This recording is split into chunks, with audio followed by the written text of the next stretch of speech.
What are the 3 biggest variables when planning your video production budget? Let's find out.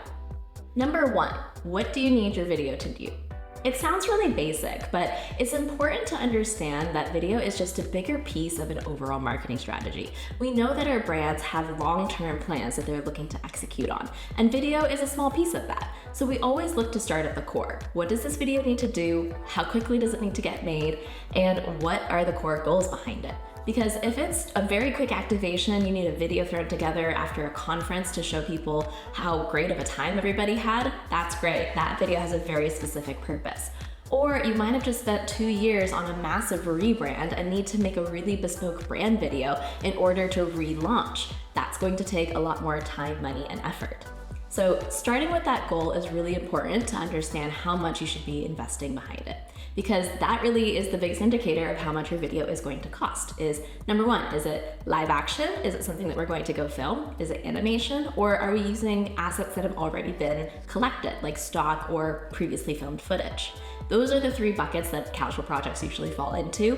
Of course, we have a mix of all of those different elements, but that is really the biggest place to start. What is it that you're looking to capture? What does it need to do? And how quickly does it need to be done?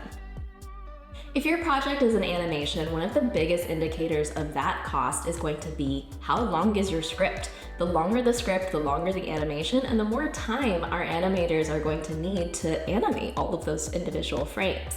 You can save cost and time by having simpler designs, and that's something our team can really work with you on to make sure that we're really upholding your brand aesthetic and your brand guidelines in your animation, but in a way that still makes sense for the content that you're trying to produce. There's a lot of times where scripts can balloon up with lots of key core messages, and it can get longer than perhaps it needs to be.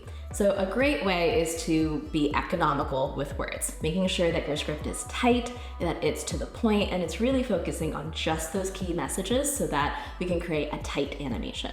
Or on the other hand, maybe you want it to be quite long. Maybe there's a lot of information that you need to get across. Then that is the type of information that we'll unpack in the briefing stage to make the best recommendation on how to execute your project.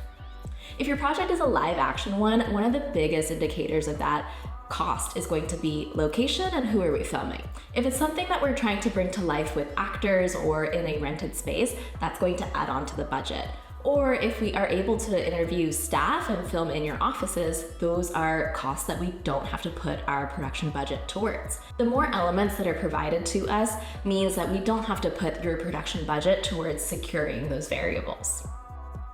And number 3 is whether you're looking for that end-to-end casual experience. Most of our clients stay with us from brief to delivery, but we have plenty of clients that come to us just for our post-production services or maybe just for production services. We have 7 global offices all around the world and can provide localized production support across the globe. So sometimes our clients are just working with us for a one-off shoot, or they might be just working with us for a one-off edit. But the vast majority of our global clients are partnering with us for their long-term video content, making sure that we are able to provide them efficiencies with that long-term planning, understanding how frequently they're looking to produce video content within a given calendar year, and sitting down with them on a yearly basis to unpack that strategy, and on a quarterly basis evaluate that strategy to make sure that the video content that we're producing is effective, that it's working for the marketing team or however this content is being deployed, and that we're seeing success off the back of it. Some of our most successful client partnerships thrive off of that live feedback. We might launch a set of videos, understand the metrics behind it, and then course correct to say these are the things that are effective and that we need to make sure that we continue doing, and these are the things that we should stop doing. So that long-term collaboration is really a core piece of what makes a casual client relationship a productive one.